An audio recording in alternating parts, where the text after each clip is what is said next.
കരവിരുതിന്റെ താളമേളത്തിൽ കസാമിയ ഒരുക്കുന്ന രുചിയുടെ ഇന്ദ്രജാലം ഇനി കരുളായിലും. ഇനി ഓരോ നിമിഷവും രുചിച്ചറിയാം കസാമിയുടെ സ്വാദ്. Kasamiya bakes and restaurant, bypass road, Karulai. അവർ ബ്രാഞ്ചസ് പൂക്കോട്ടുംപാടം, കാളികാവ്. പാട്ടക്കരിമ്പിലെ വനഭൂമിയിൽ നിന്ന് വീടിന് മുകളിലേക്ക് മരം വീണ് പരിക്ക് പറ്റിയ ഉമ്മയ്ക്കും മകൾക്കും ചികിത്സയ്ക്കുള്ള എല്ലാ സഹായങ്ങളും ഇവർക്ക് താൽക്കാലികമായി താമസിക്കാനുള്ള സൗകര്യവും ഒരുക്കുമെന്ന് തുറമുഖ സഹകരണ വകുപ്പ് മന്ത്രി VN വാസവൻ.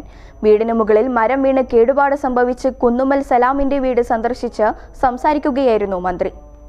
നവീകരണ പദ്ധതി പ്രകാരം സർക്കാരിലേക്ക് ഭൂമി കൈമാറാൻ സാധ്യത അറിയിച്ച് കുടുംബങ്ങളാണ് ഇവിടെയുള്ളത്.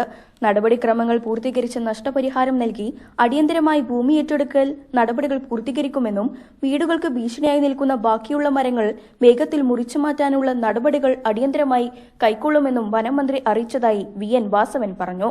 ഞങ്ങളിപ്പോൾ ഫോറസ്റ്റ് മിനിസ്റ്ററുമായിട്ട് സംസാരിച്ചിട്ടാണ് വരുന്നത്. ഇപ്പോൾ ഈ മരം മറിഞ്ഞു വീണ വീടിന് പൂർണ്ണമായ ഭാവി ജീവിതത്തിനുള്ള സംരക്ഷണം ഉറപ്പാക്കാനും അത് വെട്ടിമാറ്റി അവർക്ക് കുട്ടിക്ക് പരിക്ക് പറ്റിയ ആളിന് ചികിത്സാ സൗകര്യം ഉറപ്പാക്കാനും അവർക്ക് ആദ്യമായി വാർപ്പിടത്തിനൊരു സൗകര്യം ഉണ്ടാക്കി കൊടുക്കാനും ഇപ്പം തന്നെ വനമന്ത്രിയോട് സംസാരിച്ചിട്ടുണ്ട്, ചെയ്യാമെന്ന് പറഞ്ഞു. ഈ ഭാവിയെ സംബന്ധിച്ചുള്ള കാര്യം ഇപ്പോൾ പല മരങ്ങളിലൂടെ നിൽക്കുന്ന വെട്ടിമാറ്റിയില്ലെങ്കിൽ മറ്റു വീടുകൾ കൂടി സംഭവിക്കുമെന്ന് ഇപ്പോൾ അവർ നിവേദനം തന്നിട്ടുണ്ട്. ഇത് അടിയന്തരമായി വനമന്ത്രിയുടെ ശ്രദ്ധപ്പെടുത്തി നടപടി സ്വീകരിക്കാൻ ആവശ്യമായ ക്രമീകരണങ്ങൾ ഉണ്ടാക്കും. ഇവിടുത്തെ കുറേ ഭൂമികൾ നവീകരണ പദ്ധതി പ്രകാരം സർക്കാർ ഏറ്റെടുത്തുകൊണ്ടിരിക്കുകയാണ്. ഇനിയും ഫണ്ട് കിട്ടാനും കാര്യങ്ങളൊക്കെ ഉണ്ട്. കാര്യങ്ങൾ അത് ഉൾപ്പെടെയാണ് ഇപ്പോൾ സംസാരിച്ചത്. ഞങ്ങളിപ്പോൾ വനമന്ത്രിയായിട്ട് സംസാരിച്ചിട്ടാണ് വരുന്നത്. അത് എത്രയും പെട്ടെന്ന് ചെയ്യാൻ ആവശ്യമായ ക്രമീകരണം ഉണ്ടാക്കും. വീട് ഉൾപ്പെടെ തകർന്ന സലാമുമായും പരിക്ക് പറ്റിയ ഇവരുടെ ഭാര്യ സെൽമത്തുമായും മന്ത്രി സംസാരിച്ചു.